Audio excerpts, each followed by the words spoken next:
Felly mae'n deg I ddeud bod yr enwau yma sydd ar draws y Carneddau ar draws Cymru ddeu gwir yn disgrifiadol iawn. Maen nhw'n fanwl yn cynnwys lliwiau, anifeiliaid, llystyfiant.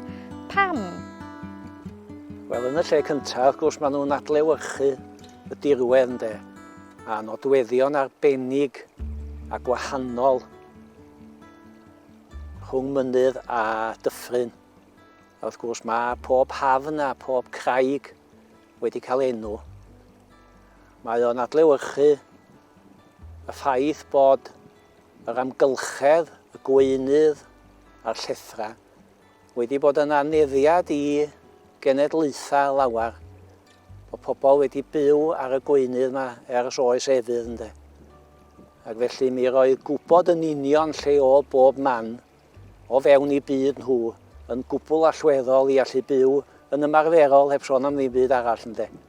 A mae'n siŵr hefyd oedden nhw angen gwybod I patch nhw'n doedd, felly doedden nhw ddim yn ffrio hefo'r ffarmwr drws nesaf, oedden nhw'n mynd drost ffin, oedden nhw'n gwybod oherwydd yr enw dwi'n cymryd. Wel, hollol, mi oedd medru dweud lle'r oeddach I neu lle'r oedd peth a peth, neu pa dir oedd wedi cael I gofrestru hyd yn oed yng nghof pobl.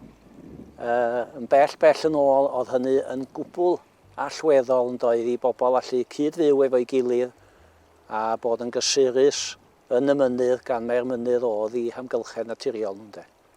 A sut ddothoch chi adnabod yr enwau a cofio'r holl enwau yma ei? Wel, dwi wedi cael nhw drwy teulu mewn gwirionedd yn had yn benna, mae rhaid mi ddeud oherwydd mi roedd o yn wybodus iawn oherwydd bod I wreiddiau fo naturiol yn yr ardal ac wedi hetifeddu nhw drwy deulu, drwy dad a'i daid a'i hen daid I hun a finna yn derbyn nhw wedi cael eu troslwyddo mewn ffordd ynde. Felly dwi'n ffodus yn yr ystyr yna, dwi'n ymfalchio mod I wedi cael y Treftadaeth, rhan yma o Treftadaeth ynde. Achos be well de na bod rhywun yn I gynebu'n ei hun ac wedi cael yr enwau yma sy'n mor bwysig i'w trysori a'i gwarchod yn i'r dyfodol. Felly, pa gyngor sa'ch chi'n rhoi I rhywun fel fi, Ieuan, sydd wedi cael y magu'n di-Gymraeg I gychwyn, dwi ddim wedi cael yr etifeddiaeth na, dwi'n wedi cael y wybodaeth na o'r tirlun. Lle sa rhywun yn mynd ati I chwilio am yr enwau yma? Does am plac ar bob mynydd nag oes, does ddim arwydd ar bob mynydd. Lle mae rhywun yn dod I nabod yr enwau yma? Wel, o'n I wedi clywed ddiweddar bod na fwriad o lia, neu bod na obaith I wedi cael hysbysfyrddau.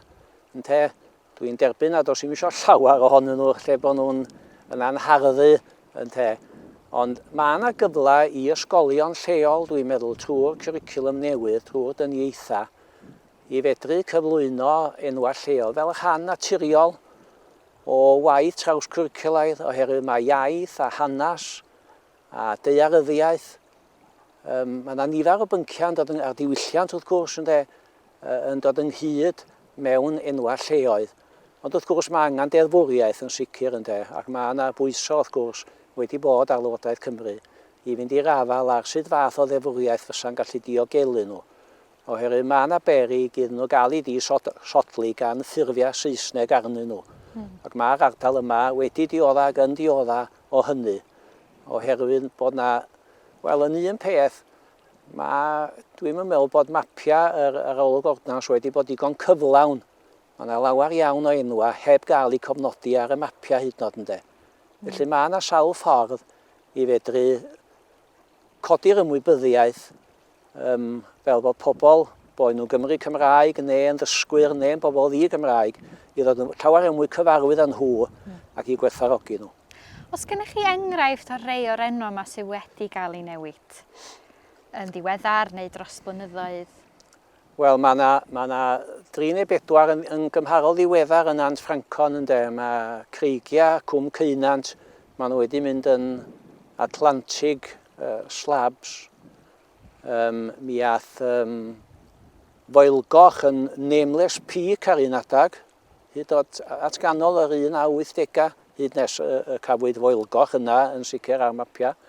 A hefyd ath cwm Cneifion yn Nameless Cwm, un arall ydy Crognant, Clogwyn y Geifr, uwchlaw cwm Idwal. Mae hwnnw wedi cael ei alw yn Devil's Appendix rwan. Oherwydd bod o'n ymyl yr hyn mae'r di-Gymraeg yn ei alw yn Devil's Kitchen, sef y twll du ynde. Sy'n un arall sydd wedi cael ei newid? Ia, a felly mae'n gofyn bod yn ofalus iawn iawn. A nathoch chi gyffwr ar y syniad yma bod oes jyst ddim digon o enw ar gael ar mapiau mae mynyddwyr a cerddwyr yn defnyddio. Felly, ym mha ffordd sa'ch chi'n licio gweld hynna newid? Wel, dwi'n meddwl y galla awdurdodau lleol, a dwi'n meddwl bysa'r parciau cenedlaethol hefyd yng Nghymru yn medru cychwyn deialog efo cyrff fel Cyngor Mynydda Prydeinig i sicrhau bod yr enwau Cymraeg a'r greigiau a hafna, ac maen nhw ar gael, yn ymddangos ar y gwefannau ynde, ac mewn cyhoeddiadau gan ddringwyr a cherddwyr.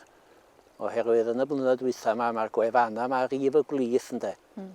Ac mae'r enwau wrth gwrs wrth ymddangos mor aml mewn safleoedd sy'n cael ei defnyddio gan Gymru Cymraeg yn ogystal â phobl ddi-Gymraeg. Mae yna beryg i'r Cymru hunan golli'r arfer o ddefnyddio'r enwau Cymraeg yma ynde. A dwi'n cytuno, ag un o'r pethau oedden ni'n gobeithio allan o'r prosiect y Carneddau gan cynnwys prosiect sydd yn benodol ar enwau lleoedd, bod ni'n mynd i wneud jyst ychydig o waith i trio adfer hynny, trio defnyddio'r enwau ar lafar yn naturiol yn hytrach na bod rhywun yn deud wrth plentyn mae rai chi ddefnyddio'r enw yma. Be sa'ch chi'n deud wrth bobl ifanc ŵan sydd eisiau dechrau defnyddio'r enwau a falla'n dod ar draws heriau fel bobl yn deud, mae hwnna'n rhy anodd i ddeud, neu bobl sy'n ymweld ddim mynd i allu ddeud o, nawn ni newid o.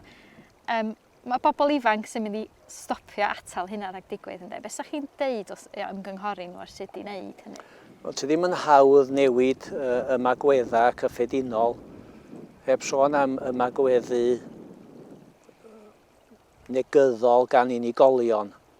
Ond dwi'n meddwl mai y ffordd i fynd ati wrth gwrs ydy addysgu ond bod 'na amryfal ffyrdd o addysgu a cael yr enwau ma'n amlwg ar y gwefannau mewn cyhoeddiadau a bod nhw'n cael ei defnyddio fel o'n i'n sôn yn yr ysgolion. Mae'n gyfle da a gan grwpiau sydd yn mynd ar deithiau, achos mae yna lawer iawn o deithiau rwan yn cael eu trefnu yn ystod y gwyliau ac yn ystod sadyrna.